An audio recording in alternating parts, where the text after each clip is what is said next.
10 de abril de 1912. O Titanic, um navio de passageiros britânico transportando 2.435 passageiros, parte de Southampton, Inglaterra, e inicia sua jornada pelo Atlântico. Seu destino final é a cidade de Nova York. O navio nunca chegou ao seu destino, porque em 14 de abril, às 23h40, ele colidiu com um iceberg a cerca de 644 quilômetros da costa de Newfoundland e afundou em 15 de abril, às 2h20 da manhã. Mas todo mundo sabe disso. O que a maioria das pessoas não sabe é o que aconteceu com os passageiros do navio quando ele afundou. O que aconteceu com os passageiros enquanto o navio viajava da superfície do oceano até seu túmulo aquático a quase 4 quilômetros de profundidade? Seria possível para os passageiros sobreviverem enquanto o navio afundava até o fundo do oceano, ou a maioria teria perecido nos primeiros segundos? Felizmente, a física e a fisiologia podem ajudar a desvendar o que aconteceu durante esses 10 minutos de descida. Bom, vamos começar no nível de serviço, pouco antes do navio estar completamente submerso. Há 20 botes salva-vidas na água, contendo 708 passageiros, e no navio ainda há cerca de 1.500 pessoas vivas. A maioria está distribuída na popa e alguns estão vivos e presos na parte média do navio, nos salões de jantar, nos corredores longos ou em suas próprias cabines.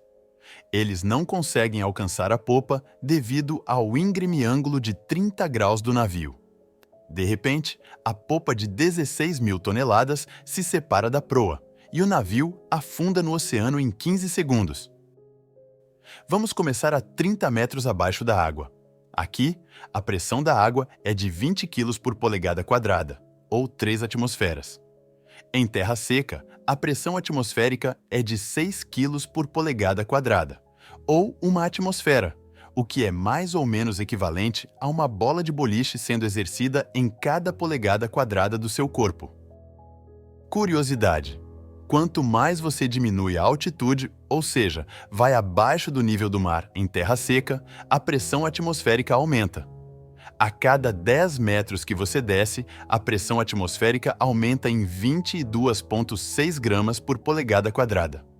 Embaixo d'água, porém, é muito diferente, porque a água é 800 vezes mais pesada que o ar.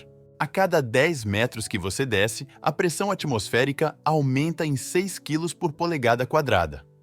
Isso explica porque a pressão a 30 metros já é de 3 atmosferas, o que parece muito, mas na verdade não é. 30 metros é bastante normal para a maioria dos mergulhadores livres profissionais, e alguns até vão abaixo de 90 metros. No entanto, essa profundidade ainda é notável, pois é onde os efeitos fisiológicos se tornam realmente aparentes. A pressão começa a comprimir os gases em seu corpo, impactando os pulmões, que começam a encolher. Agora o navio está a 90 metros de profundidade. Nessa profundidade, há 9 atmosferas de pressão, ou 60 kg por polegada quadrada. Surpreendentemente, nessa profundidade e pressão, a fisiologia humana ainda pode funcionar, mas com dificuldade. O mergulhador livre profissional Will Williams deu uma descrição detalhada ao New York Post do que foi mergulhar até quase 100 metros sem equipamento de mergulho. Nas palavras dele: "Eu estava cercado por uma escuridão total e minha garganta parecia que estava sendo sufocada. Você é esmagado pela pressão da água, seu peito encolhe pela metade e sua traqueia começa a colapsar." Aos 100 metros, os passageiros ainda poderiam estar vivos e possivelmente conscientes, mas estariam extremamente desconfortáveis e perto de desmaiar. Aos 152 metros, efeitos fatais começam a ocorrer no corpo. Neste ponto, a pessoa média não pode mais mergulhar livremente e precisaria de equipamento de mergulho para permanecer viva. A pressão está em 15 atmosferas, ou 100 kg por polegada quadrada. Sem o uso de equipamento de mergulho, a respiração não seria possível, pois os pulmões estão muito comprimidos. Normalmente, os alvéolos trocam oxigênio no sangue, mas como os pulmões estão comprimidos, os alvéolos se contraem, reduzindo a área de superfície e tornando a troca gasosa impossível.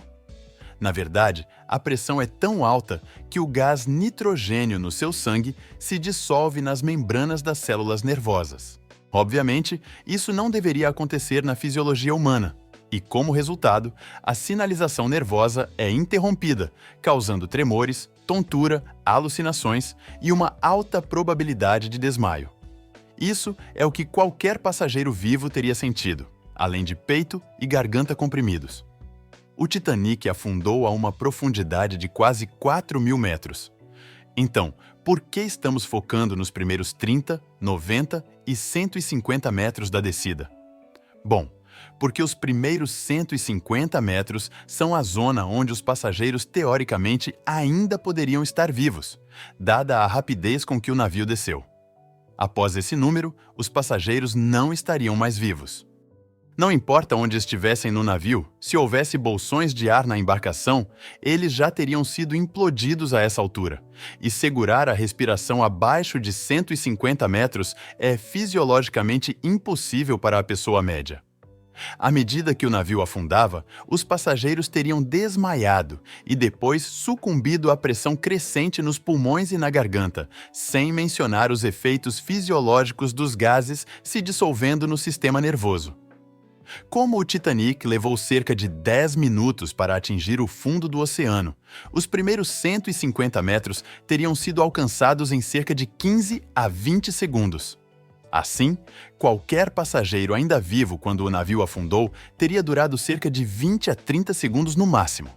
Ainda temos 3.600 metros pela frente. Então você quer saber o que aconteceu com os passageiros quando eles alcançaram o fundo com quase 3 toneladas de pressão? Vamos descobrir. Existem registros de pessoas mergulhando livremente até 150 metros e até mais fundo. O mergulhador livre austríaco Herbert Nietzsche detém o recorde mundial do mergulho livre mais profundo, a 213 metros.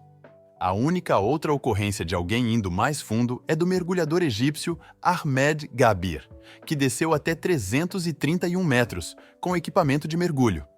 A essa profundidade, a pressão é de 33 atmosferas, ou 219 kg por polegada quadrada.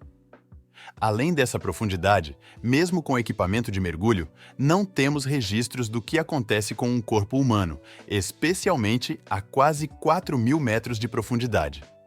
No entanto, aplicando os efeitos da física à fisiologia humana, podemos ter uma compreensão razoavelmente boa do que acontece. Em algum lugar entre 330 metros e 3.800 metros, os corpos teriam sucumbido às pressões extremas do oceano. Não podemos dizer com certeza em que profundidade esses efeitos teriam ocorrido. No entanto, podemos dizer o que teria acontecido no final da descida de 4.000 metros.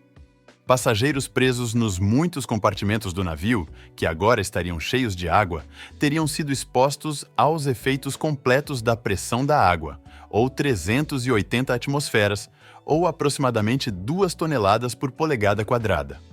De forma mais simples, como disse Ralph White, um dos membros que ajudou a descobrir o Titanic em 1985, a pressão é como colocar um ser humano entre 2 placas de aço e passar um trem por cima delas. Todos os volumes gasosos teriam sido implodidos e esmagados em pedaços. Isso é o que aconteceu com a popa quando ela afundou. Quando o Titanic se quebrou na extremidade aberta da popa, afundou para baixo, fazendo com que o ar ficasse preso dentro. Conforme a popa descia, os gases eram cada vez mais comprimidos até que a popa implodiu devido à pressão. Isso explica por que ela ficou tão danificada em comparação com a proa.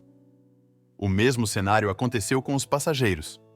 O corpo tem várias cavidades gasosas, como os pulmões, o trato gastrointestinal e as cavidades sinusais na cabeça. Quando os passageiros chegassem a essa profundidade, todos os volumes gasosos teriam sido esmagados e fragmentados. Isso significa uma cavidade abdominal, cavidade torácica e cavidades sinusais no rosto esmagadas. Neste ponto, você pode estar se perguntando por que as quase 2 toneladas por polegada quadrada de pressão não transformariam os corpos em geleia. Bem, ao contrário dos gases, sólidos e líquidos não podem ser comprimidos. O corpo humano é principalmente água, e os ossos são sólidos, então nenhum pode ser esmagado porque a água aplica pressão igualmente sobre uma superfície. É por isso que artefatos foram retirados do local intactos. Pratos de cerâmica permanecem intactos porque são sólidos e não podem ser comprimidos. É por isso que apenas os volumes gasosos no corpo foram esmagados, porque, novamente, os gases podem ser comprimidos. Quanto aos restos dos passageiros, a natureza segue seu curso, e podemos dizer com uma precisão muito alta o que teria acontecido. Dois criminologistas canadenses da Universidade Simon Fraser queriam ver exatamente o que aconteceu quando um animal terrestre se decompôs no fundo do oceano. Dois cadáveres de porco foram colocados a 304 metros no fundo do mar de Salish.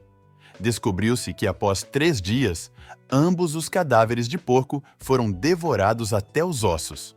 A criatura que conseguiu isso foi um anfípode, e não apenas um, mas centenas de milhares deles.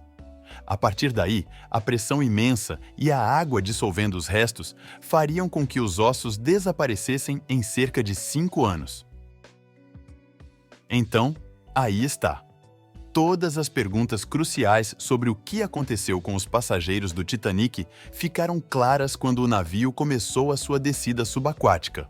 Qualquer passageiro vivo teria durado apenas 20, 30 segundos no máximo devido à crescente pressão no fundo do oceano. As cavidades gasosas dos passageiros no rosto, tórax e abdômen teriam sido esmagadas.